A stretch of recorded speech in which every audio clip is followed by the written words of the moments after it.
keripik, hai pulang bau. Kalau pacar lagi sakit aku mau bilang.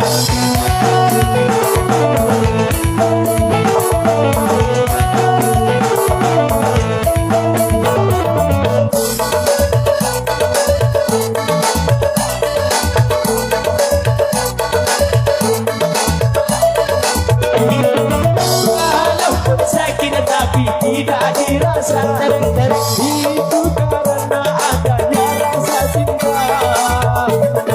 Cinta bisa menimbulkan rasa sakit, dan juga bisa menimbulkan penyakit. Aku keripik, hai tulang bawang. Kalau adik pekaretin, abang mampu membayar hutang.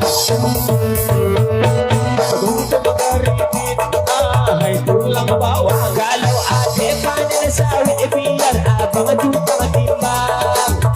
Mama dia awak yang penting. Tengok duit tak sama sekali. Kau jawab itu apa sih? Itu lah.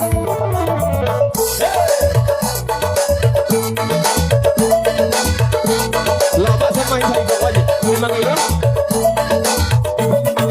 Walaupun sakit tapi tidak dirasa, itu karena ada penyakit. Cinta bisa menghilangkan rasa sakit, jika ada yang mau kena penyakit. Keripik, hai tulang bawang. Kalau adik pekaretin, abang mampu membayar hutang.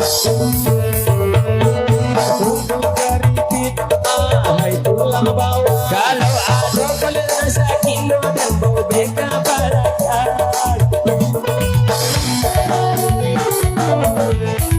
Asal bersama terkapat Putra Sanai yang diasuh Ready Organizer Dekorasi.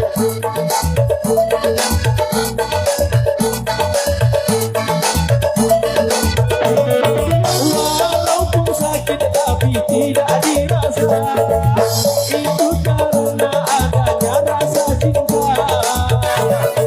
Cinta bisa menimbulkan rasa sakit, dan juga bisa menimbulkan penyakit.